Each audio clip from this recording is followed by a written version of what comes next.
지난주 여러분 날씨가 어땠습니까? 너무 덥지 않았나요? 너무 더워가지고 제가 2박 3일 뉴스 수료리를 가지고 갔다가 집에 오니까 저희 뒷밭에 깻잎이니 고추가 그냥 아주 말라 죽기 직전이더라고요. 그래서 내가 허겁지겁 물을 줬습니다. 그랬더니 겨우 이제 죽지 않고 살아납니다. 여러분 지금 오늘이 무슨 날인지 혹시 절기상 말복, 이미 메뉴 다 준비하셨죠? 말복에 먹는 거 있죠? 드시면 좋고 못 드시면 어쩔 수 없지만 제가 그런 생각을 해봤어요. 야, 정말 에어컨이 텍사스에 있는 게 얼마나 감사한가.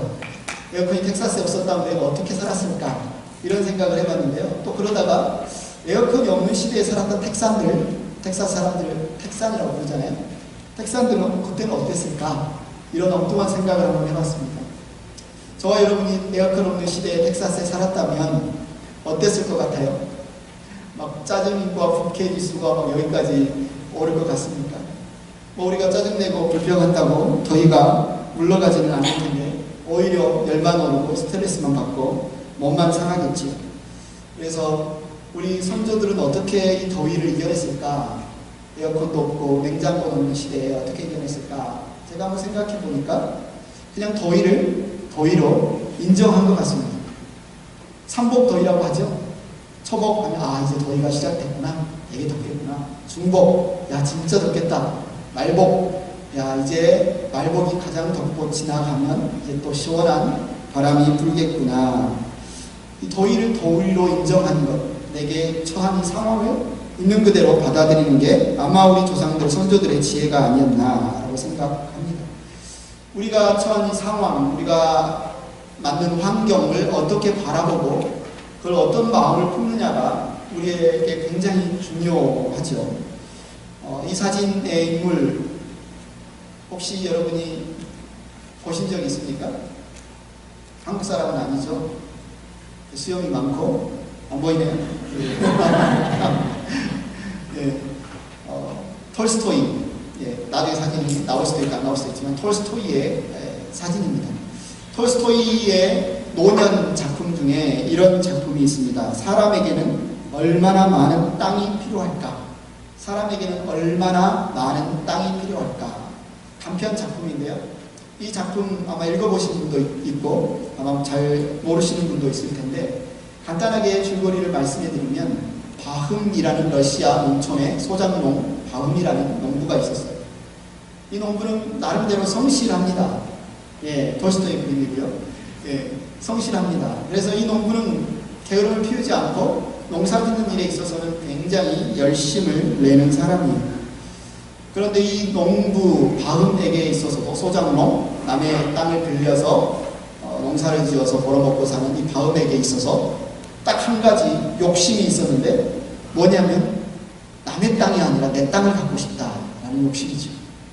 남의 땅을 빌려서 농사 짓는 게 아니라 나도 내 땅을 한번 가져봤으면 좋겠다. 그래서 어떻게 했냐면 열심히 일을 해서 결국은 자기 땅을 갖게 됩니다. 근데 막상 자기 땅을 갖게 되니까 옆집 짐승들, 가축들이 막 넘어와서 밭을 다시 막 해치고, 이것 때문에 옆집과 막 싸우고 다툼이 벌어지고, 그리고 어떤 욕심이 또 드냐면 좀 넓은 땅을 가지면 좋겠다. 그래서 옆집과 싸우지 않은 넓은 땅을 가지면 좋겠다. 이게 소원이었어요. 열심히 일했습니다. 열심히 일해서 수고한 결과로 현재 땅보다 서너 배는 넓은 곳으로 이사를 했어요. 당연히 그곳에서 나오는 수입도 몇 배나 늘었어요. 나름대로 이제는 소작농이 아니라 나름대로 땅 주인, 그것도 종을 두고 살아갈 만큼 부유한 삶을 살게 됐습니다. 그런데도 만족스럽지 않은 거예요. 어느 날 집 앞을 지나가는 나그네가 말합니다. 내가 아는 땅이 있는데 그 땅은 정말 비옥하고 광활한 땅인데 정말 싼 가격에 누구든지 원하는 만큼 땅을 가질 수가 있어요. 이 이야기를 해주는 겁니다. 바움이 이건 하늘이 준 기회다. 이 기회를 내가 놓칠 수 있겠느냐. 그래서 종을 한 명 데리고 짐을 싸서 그 먼 거리, 나그네가 가르쳐준 그곳까지 여행을 합니다.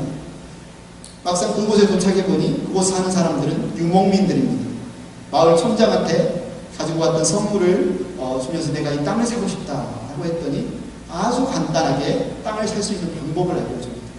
뭐냐면 내일 아침 해가 뜬 그 시간부터 해가 진 그 시간까지 당신이 갖기를 원하는 땅을 걸으면서 호미로 표시를 하라는 거죠. 그래서 해가 떨어지기 전에 당신이 표시한 모든 땅은 당신이 갖게 될 것이요. 이렇게 이야기를 하는 겁니다. 한눈에 봐도 비옥한 땅, 한눈에 봐도 광활한 땅. 다음은 너무 설레고 너무 기뻤습니다. 부지런히 이제 걷기 시작합니다. 가는 곳마다 호미로 표시를 하고 이왕이면 농사짓기 좋은 비옥한 땅, 이왕이면 강가에 있는 땅 열심히 표시를 하며 걷습니다.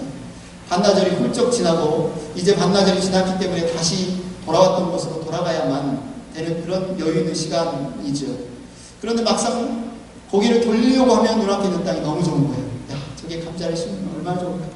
조금만 더 가다가 또 고개를 돌리려고 하면 너무 비옥한 땅이 더 보이는 겁니다. 아, 저기에 보리를 심으면 얼마나 좋을까.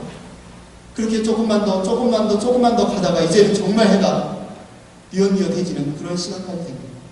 다음은 정신을 차리고 부랴부랴 자기가 출발했던 출발점으로 뛰기 시작합니다.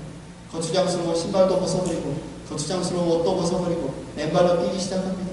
가지고 왔던 물도 다 떨어져서 목도 마르고 숨도 막히지만 자기가 해가 떨어지기 전에 도착하지 못하면 모든 게 다 헛고생이 되는 거죠.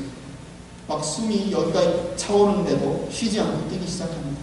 그래, 내가 오늘 돌아봤던 그 모든 땅, 내가 해 떨어지기 전에 도착하기만 하면 내 땅이 되니 얼마나 신나는가. 몸이 숨이 가빠오고 심장이 너무 빨리 뛰어서 터질 것만 같아도 다음은 쉬지 않고 자기가 출발했던 그곳까지 달려갑니다. 그리고 겨우 해가 떨어지기 바로 직전 그 출발점에 도착하죠. 이제 바움이 표시했던 모든 땅, 그 광활한 땅, 비옥한 땅은 다 바움의 것이 되겠죠. 그런데 무슨 일이 일어나요? 도착하자마자 바움은 피를 토하고 심장마비로 쓰러져 죽고 맙니다. 그곳에서 기다리고 있던 그 유목민들과 바움이 데리고 왔던 조금 그가 쓰러진 자리에 땅을 타 내려갑니다. 그리고 바움의 키만큼 2m, 6피트 정도 2m만큼 땅을 파서 바움의 곳에 묻습니다. 톨스토이가 우리에게 던지는 말은 이거죠. 사람에게는 얼마나 많은 땅이 필요할까요? 결국 우리가 죽게 되면 우리가 묻히는 땅보다 얼마나 많은 땅을 가지고 있다 한들 그래서 우리에게 의미가 없다는 거죠. 톨스토이는 바움의 모습을 통해서 만족할 줄도 모르고 앞을 향해 달려가기만 하는 인간의 끝없는 욕심을 고발하고 있습니다. 우리 주변의 삶을 한번 돌아볼까요? 아니면 우리 자신의 삶을 한번 돌아볼까요? 바움과 같은 인생을 살아가고 있지는 않습니다. 많은 사람들의 인생이 그 의미를 어디서 찾고 있나요? 내가 얼마나 가졌나? 내가 얼마나 이루었나? 내가 얼마나 소유했나? 거기에서 의미를 찾고 있지는 않습니다. 그러니까 이미 가지고 있는 것에 만족하지 못하는 거죠.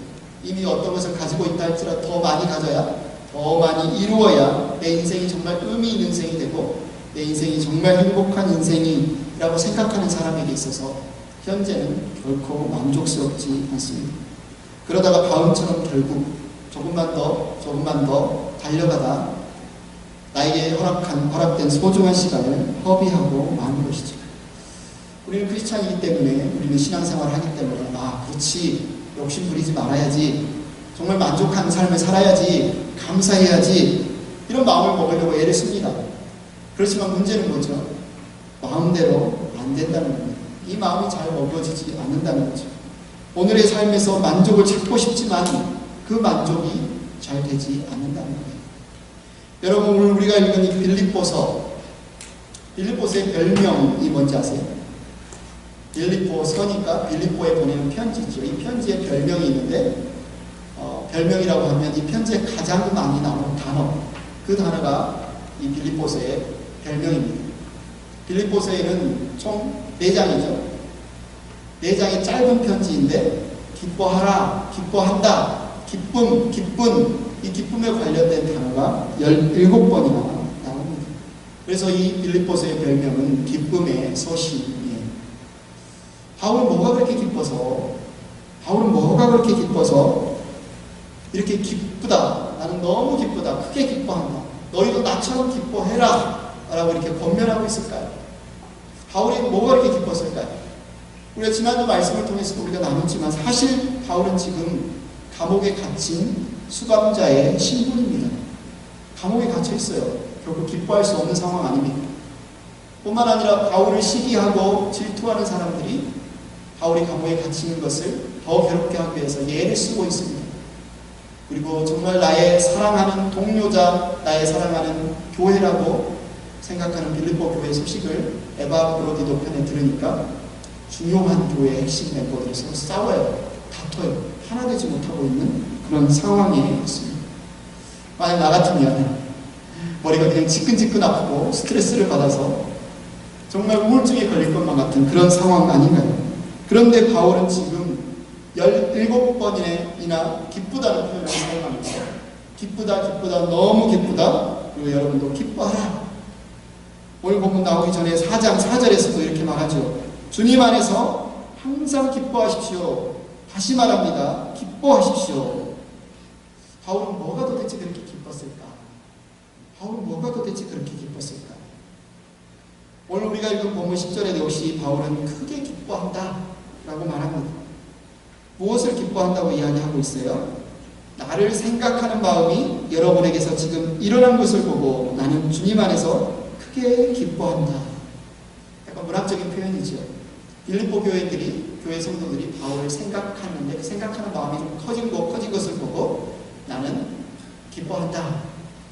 다른 말로 이 상황을 정리해보면 빌립보 교회가 바울을 잊지 않고 바울이 감옥에 갇혔다는 소식을 듣고 모금을 해서 후원금을 모아서 그것도 그냥 간단하게 보낼 정도의 액수가 아니라 굉장히 큰 금액을 모아서 에바브로디도라는 한 형제를 대표로 세워서 바울에게 지금 보내줬잖아요.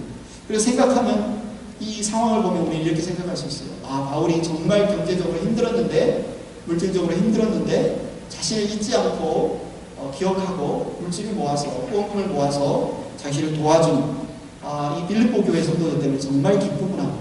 되게 감동받았구나. 되게 격려받았구나. 도움을 받았으니까 정말 기쁘겠지. 우리 이렇게 생각할 수 있습니다. 그런데 오늘 본문 10절에 이어서 11절, 12절을 읽어보면 바울은 전혀 다른 이야기를 하고 있습니다. 당신들이 형제 자매들이 나를 기억하고 나를 생각하고 물질을 보내준 것 기쁘지만 나는 사실은 그것 때문에 기쁜 것이 아니다 라고 이야기하는 거죠. 11절을 한번 읽어보겠습니다. 내가 궁핍해서 이렇게 말하는 것이 아닙니다. 나는 어떤 처지에서도 스스로 만족하는 법을 배웠습니다. 그래서 나는 정말 크게 기쁩니다 라고 이어서 말하는데 사실 그러나 나는 물질이 풍족하다고 기쁘거나 물질이 부족하다고 슬픈 것이 아닙니다. 나는 어떤 처지에서도 스스로 만족하는 법을 배웠습니다. 이렇게 말하는 거죠. 그래서 우리가 스스로 만족하다라는 단어를 한자로 줄여서 자족이라는 단어를 씁니다. 자족. 그래서 바울은 지금 내가 자족하는 법을 배웠다. 그래서 나는 지금 물질이 풍족해서 기쁜 것이 아니다 라고 말하는 거죠. 아니, 물질적인 필요가 채워지면 정말 좋을 것 같은데 바울은 그것 때문에 기쁜 것이 아니라 지금 다른 소리, 내가 어떤 처지에서도 자족하는 법을 배웠기 때문에 기쁘다라고 이야기를 하는 거죠. 바울이 말하는 이 자족이란 도대체 무엇일까? 자족, 스스로 만족한다는 게 도대체 어떤 의미일까? 우리는 질문을 한번 던져봅니다. 이 자족이란 말은 특히 이 헬라어 단어는 이 신구약 성경 66권 중에 딱 이곳에만 나와요. 물론 자족에 비슷한 의미를 가진 단어들이 디모데 후서에서 나오지만 이 정확한 이 단어는 딱 이곳에서만 나옵니다. 그래서 성경학자들이 연구해봤어요. 이 자족이란 단어를 바울이 왜 이곳에서 사용했을까 살펴보니 당시의 헬라 철학자들에게 있어서 정말 가장 유명했던 개념이 바로 이 자족이라는 단어입니다. 자족은 충분하고 흡족하고 만족하는 것, 이런 일반적인 뜻이죠. 충분하고 흡족하고 만족하는 것. 그 중에서도 헬라 철학자 중에 당대 가장 유명했던 학파가 바로 스토아 학파인데 이 스토아 학파 사람들은 이 자족을 자신들의 최고의 가치, 덕목으로 여겼습니다. 바울은 지금 빌립보 교회 성도들에게 자신이 처한 상황을 설명하는데, 당시에 헬라 철학자들이 사랑했고 추구했던 자족이라는 단어를 가지고 와서 자신의 삶을 설명하고 있어요. 그렇다면 이 스토아파, 헬라 철학자들이 주장했던 자족이란 무슨 뜻이었을까? 그들은 자족을 이렇게 정의했습니다. 모든 사람과 모든 것들에 대해서 독립성을 가진 지혜로운 사람의 삶의 태도. 정의하니까 우리에게 좀 낯설지요. 좀 더 풀어서 설명해보면, 내가 어떤 상황에 처하든지, 내가 어떤 사람과 더불어서 함께 살든지, 그 상황 가운데 내가 만족하고 나에게 주어진 그 운명에 순응하면서 살아가는 삶의 태도, 이것을 자족이라고 하는 거죠. 그래서 내가 좀 불편한 사람과 만났다고 해서 내 삶이 만족하지 못하지 않고, 내가 좀 어려운 상황에 처했다고 해서 내 삶이 만족하지 않고, 그 사람이나 어떤 상황에 영향을 받지 않고 내가 만족을 누릴 수 있는 상태, 이것을 스토아파들은 자족이라고 부르는 겁니다. 그래서 소크라테스 아시죠? 유명한 철학자 소크라테스는 자족에 대해서 이렇게 말했습니다. 누가 가장 복 있는 자인가? 가장 적은 것으로도 만족하는 자이다. 그 이유는 자연의 부는 바로 자족이기 때문이다. 이렇게 설명을 했고요. 스토아파 중에 가장 유명한 로마 철학자 중에 한 명인 세네카도 이렇게 말했습니다. 행복한 사람은 자신의 현재 운에 만족하고, 행복한 사람은 자신의 현재 운에 만족하고, 그것이 무엇이든지 간에 자신의 환경과 조화할 수 있는 그런 사람이다. 그러니까 정리해보면, 정말 어떤 물질의 많고 적음에 따라서, 어떤 상황의 형편에 따라서 기뻐하거나 슬퍼하지 않고 정말 만족하는 삶, 이것이 자족이 의미하는 메시지라고 한다면, 우리는 헬라 철학자들이 말하는 거나 바울 사도가 말하는 것의 자족의 개념이 너무 비슷해 보이죠. 똑같은 이야기를 하는 것인가? 똑같은 말을 지금 바울이 가지고 와서 성경을 통해서 우리에게 이야기하는 것인가? 그러나 잘 살펴보면 겉은 비슷해 보여도 핵심은 아주 다른 것을 알 수 있습니다. 무엇이 그렇게 다를까요? 바울이 말하는 자족과 헬라 철학자들이 말하는 자족의 차이. 먼저 바울은 지금 자기가 처한 상황과 환경 속에서 하나님이 섭리하고 계신다라는 사실을 믿었습니다. 그냥 주어진 어떤 운명, 스토아파는 내가 이 운명을 어떻게 거스를 수 없으니까, 내가 이 환경을 어떻게 바꿀 수 없으니까 어떤 환경, 어떤 상황에 처하든지 그것을 운으로 알고 그것에 순응하고 그곳에서 만족하며 살아라, 이렇게 주장했다면, 바울은 내 앞에 있는 상황과 환경이 어쩔 수 없는 운명이기 때문이 아니라 하나님이 살아계시고 그분이 섭리를 갖고 계시고 그 섭리 가운데 내가 있기 때문에 하나님의 뜻에 나는 순종하는 것이다, 이렇게 말했다는 거죠. 그래서 바울은 지금 처한 상황과 환경은 그냥 우연히 나에게 주어진, 어쩌다가 주어진 환경이 아니라 하나님이 놀라운 뜻을 갖고 계시고 그 뜻을 이루어가는 과정이다 라고 믿었습니다. 그래서 크리스찬의 삶은 지금 나에게 주어진 이 역경, 고난을 어떻게 하면 빨리 벗어날까에 초점을 두는 것이 아니라 이 현재 상황을 통해서 하나님이 그분의 뜻을 어떻게 이루실 것인가, 하나님의 뜻을 속히 이루시옵소서, 뜻이 하늘에서 이루어진 것과 같이 이 땅에서도 이루어지시옵소서라고 소망하는 것이 그리스도인의 자족이라는 거죠. 그리고 가장 중요한 차이는 이것입니다. 우리가 어떤 상황, 어떤 환경에 처하든지 어쩔 수 없이 주어진 운명이기 때문에, 상황이기 때문에 고통스러워도 참고 견디면서 그냥 버티면서 지내는 것이 아니라 바울은 그 안에서 크게 기뻐하라는 거죠. 기뻐하고 크게 기뻐하라. 왜냐하면 하나님이 살아계신다. 살아계신 하나님 우리를 사랑하신다. 살아계신 하나님 우리를 지켜보고 계시고 우리를 위한 놀라운 계획을 가지고 계신다. 우리 눈앞에 있는 상황은 하나님이 그 사랑과 계획 가운데 뜻을 이루어 가시는 과정이다. 그래서 우리가 처한 환경과 상황에서 크게 기뻐할 수 있다. 이것이 바로 바울이 말하는 자족입니다. 사랑하는 행복한 교회 가족 여러분, 여러분도 자족하시기 바랍니다. 주님 안에서 이 자족의 기쁨을 누리시기 바랍니다. 그렇다면 우리가 또 질문이 있습니다. 저 자족하고 싶은데요. 어떻게 자족할 수 있죠? 어떻게 자족해야 할까요? 바울은 말하죠. 자족을 배워라. 나는 자족을 배웠습니다. 우리는 인간으로 이 땅에 태어나서 자라가면서 저절로 되어지는 것보다는 많은 것을 배워서 습득합니다. 어린아이가 걷기 시작할 때 태어나면 누구나 다 걷는 것이지 아니죠. 여러분이 자녀를 낳아서 키웠던 기억을 한번 떠올려 보십시오. 손을 잡아주고 한 걸음 한 걸음 뒤뚱뒤뚱 다리를 걷게 도와주고 좀 그게 훈련이 되는 것 같으면 손을 잠깐 놨다가 한 두 걸음 걷다가 넘어지려고 하면 얼른 잡아주고, 얼마나 많은 습득과 훈련을 통해서 우리 아이들이 걷는 법을 배웁니다. 특별히 한국 사람, 동양인들에게 있어서 밥을 먹기 위해서 필수적으로 배워야 하는 게 뭐죠? 젓가락질. 여러분, 이 젓가락질이 아무리 박사학위가 있다고 저절로 되는 건가요? 젓가락질이 아무리 어른이 힘센 헬스를 많이 했다고 금방 익힐 수 있는 겁니까? 이 젓가락질 역시 배워서 할 수 있는 거죠. 특히 우리가 살아가고 있는 이 시대는 과학, 기술, 문명이 너무나 빨리 발달한 시대입니다. 그래서 스마트폰이 새로 나오면 사용 설명서를 배우지 않고서는 이 기능을 어떻게 사용하는지 우리가 알 수가 없어요.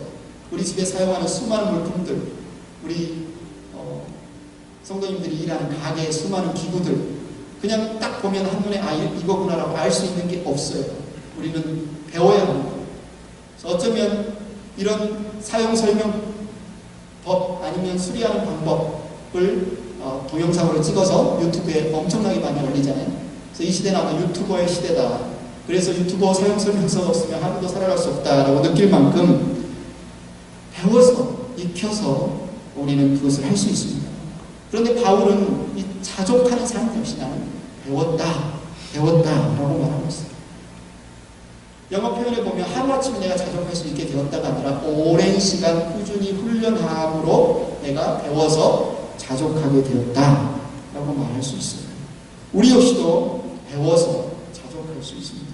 오늘 본문 11절 12절 말씀을 다시 같이 한번 읽어보겠습니다. 시작. 내가 궁핍해서 이렇게 말하는 것이 아닙니다. 나는 어떤 처지에서도 스스로 만족하는 법을 배웠습니다. 나는 비천하게 살 줄도 알고 풍족하게 살 줄도 압니다. 배부르거나 굶주리거나 풍족하거나 궁핍하거나 그 어떤 경우에도 적응할 수 있는 비결을 배웠습니다. 우리가 어떻게 자족할 수 있을까요? 배워야 합니다. 저절로 나이 든다고, 저절로 우리 교회에 나와서 신앙생활 한다고 저절로 자족할 수 있는 것이 아니죠. 만약 우리가 자족하는 법을 배우지 않는다면 톨스토이 소설의 바울처럼 조금만 더 눈앞에 있는 어떤 것을 더 소유하는 것이, 어떤 것을 성취하는 것이 인생의 목적인 양 달려가다가 소중한 우리 인생을 허비하고 맙니다. 아니면 왜 다른 사람에게는 저렇게 그를 사랑해주는 사람이 많은데 내 곁에는 왜 아무도 없지?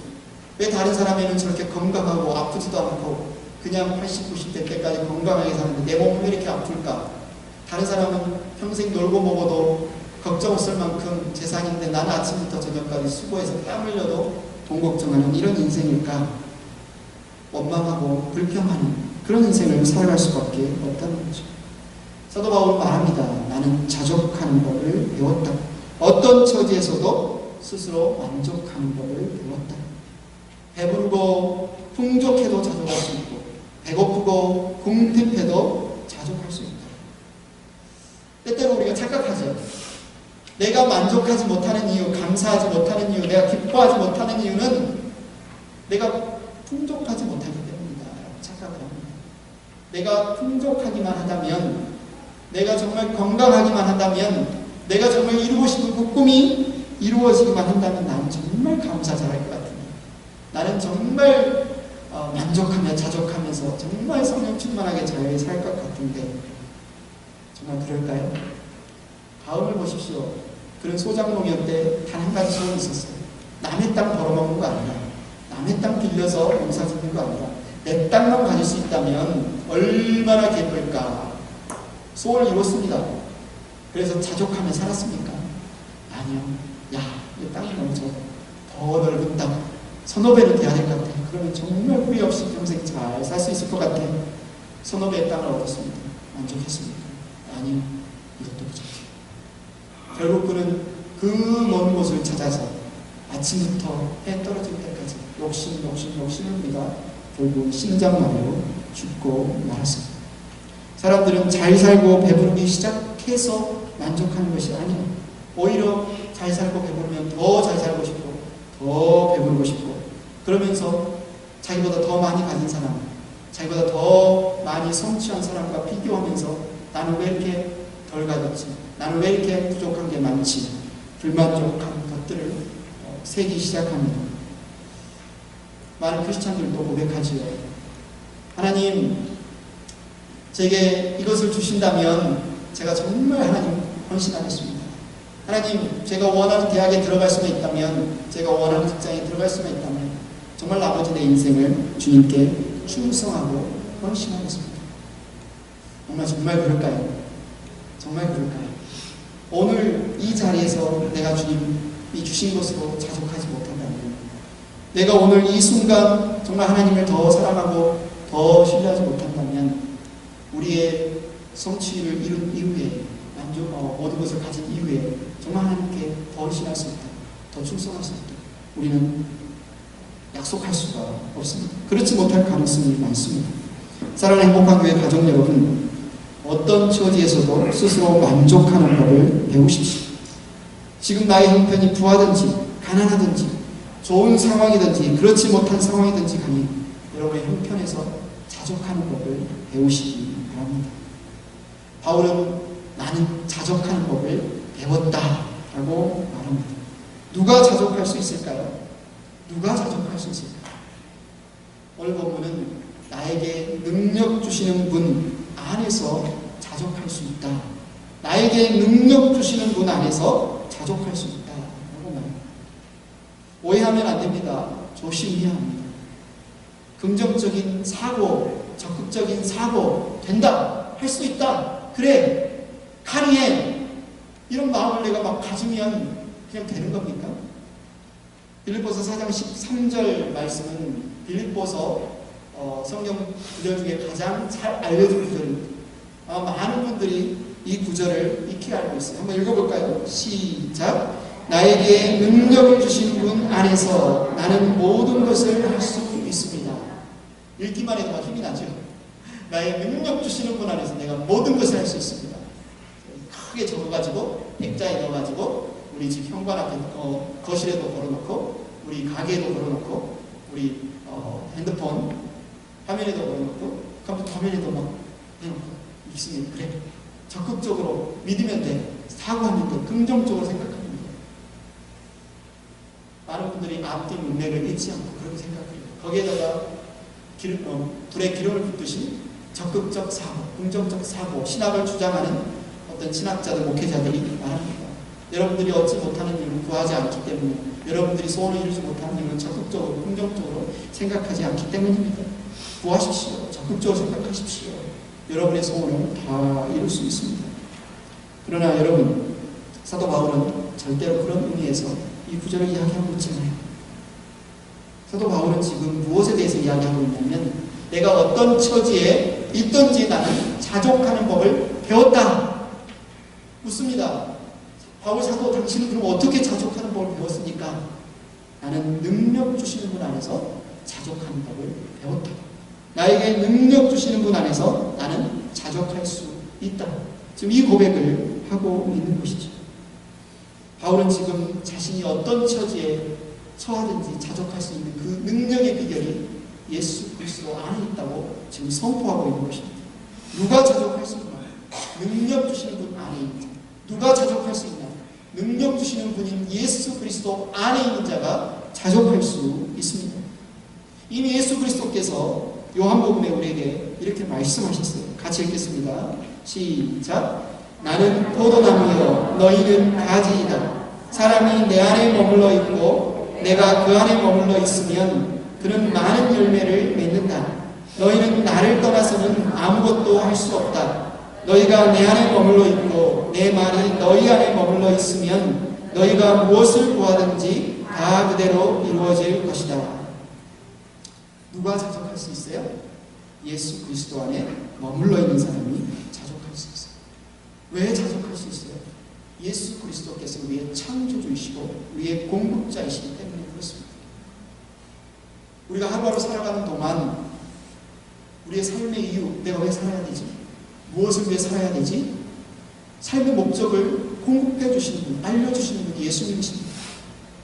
우리가 하루하루 살아가는 동안 현재 내게 주어진 이 상황과 환경에 자족할 수 있는 마음을 부어주시는 분도 예수님이십니다.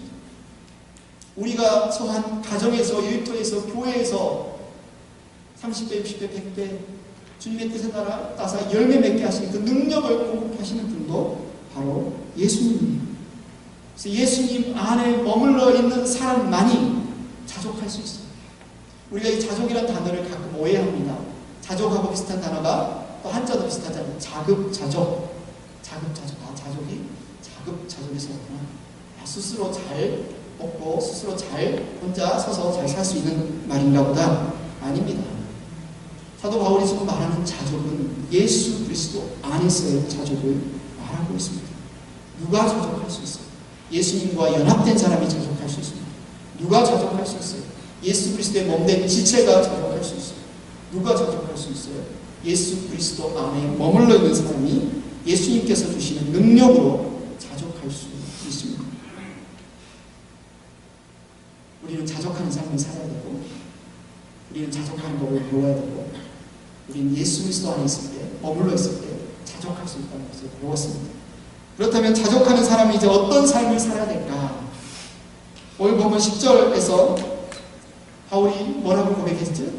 나는 여러분들 바라보면서 기쁘고 기쁩니다 라고 고백했어요. 나는 여러분이 저를 생각하는 그 마음이 일어난 것을 보면서 기뻐합니다. 그러니까 바울이 크게 기뻐했던 이유가 빌립보 교회 형제 자매들이 많은 후원금을 보내준 것 때문에 기뻐한 것이 아니라는 사실은 지금까지 우리가 살펴봤습니다. 그렇다면 바울이 크게 기뻐했던 그 이유가 무엇일까? 오늘 보면 14절에 이렇게 말합니다. 그러나 여러분이 나의 고난에 동참한 것은 잘한 일입니다. 빌립보 형제 자매들이 사도 바울이 복음 사역을 하는 그 일을 돕기 위해 재정 후원을 했는데 재정 후원해 주셔서 고맙습니다 라고 말한 것이 아니라 바울이 뭐라고 표현하고 있어요? 여러분이 나의 고난에 동참한 것이 잘한 일입니다. 이렇게 이야기를 하는 거예요. 도대체 이게 무슨 말입니까? 빌립보 형제 자매들이 바울이 복음 사역을 감당하는 그 일을 오랫동안 여러 차례 후원했는데 그 일이 그들이 부유한 중에, 풍부한 중에 남아서 여유가 있어서 바울을 도왔던 게 아니라는 거죠. 바울에게 이 재정적인 후원을 하기 위해서 그들은 덜 먹고 덜 쓰고 덜 입고, 그래서 그들이 재정을 보낸다는 것 자체가 어쩌면 복음 사역의 고난에 동참하는 일이었다는 것입니다. 그런데 이 에바브로디도를 통해서 이 재정 후원이 오기 전까지 어느 기간 동안 재정 후원이 끊겼던 것 같아요. 아마 바울이 심정적으로 이해했을 겁니다. 형제자매들이 되게 힘이 든가 보다. 어려운가 보다. 그런데 다시 에바브로디도를 통해서 바울이 감옥에 갇혔다는 소식을 듣고 이 재정을 후원해서 모아서 가지고 온 겁니다. 바울이 지금 기뻐하는 것은 뭐예요? 재정 그 자체가 아닙니다.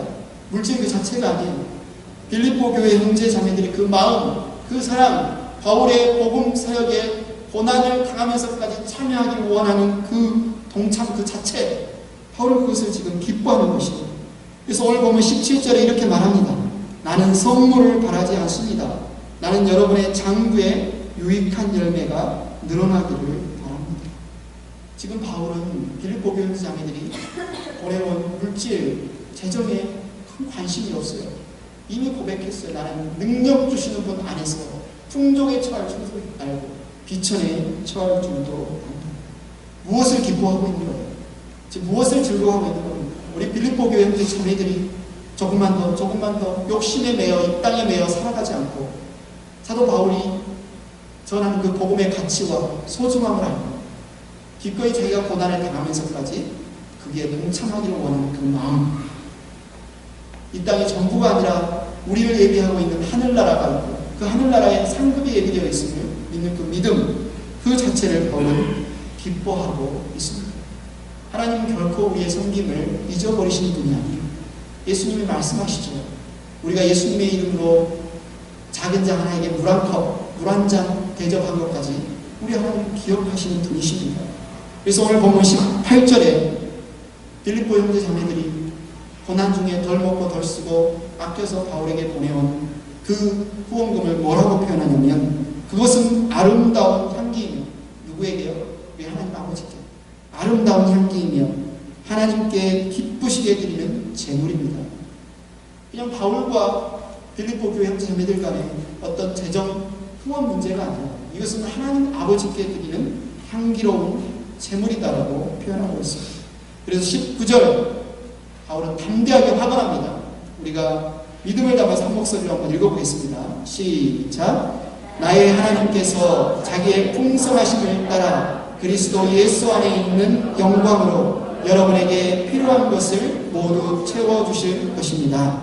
아멘. 아멘. 나의 하나님께서 자기의 풍성함을 따라 그리스도 예수 안에 있는 영광으로 여러분에게 필요한 것을 모두 채워주실 것입니다. 우리는 이 믿음 안에서 자족할 수 있습니다. 사도 바울은 그의 평생의 믿음의 삶을 통해서 자족을 배웠고 이제 그의 복음사에게 고난에 동참한 빌립보 형제 자매들이 이 자족을 배우기를 권면하고 있습니다. 그 자족하는 삶 안에서 참으로 기뻐하기를 원하고 있습니다. 자족은 우리가 얼마나 많이 가졌느냐, 소유의 유무에 있지 않고 우리가 얼마나 건강하고 아프지 않고 사느냐, 건강의 유무에 있지 않고 우리가 꿈꾸는 우리의 소망, 직업적인 소망, 가정의 소망, 아니면 신앙적인 어떤 사역적인 성취까지 포함해서 이 모든 것을 이루었느냐에 달려있지 않고 나에게 능력 주시는 분 예수 그리스도 그분을 만났느냐 만나지 않았느냐에 달려있다는 거죠. 우리 주 예수 그리스도 그분 안에 내가 머물러 있느냐, 풍성한 삶을 갖고 있느냐 아니냐에 달려있다는 겁니다. 사랑하는 행복한 교회 성도 여러분 자족을 배우시기를 축원합니다. 예수님 안에서 자족을 누리시기를 축원합니다. 저와 여러분을 통해서 수많은 형제 자매들이 바로 이 자족의 열매를 맛볼 수 있기를 축원합니다.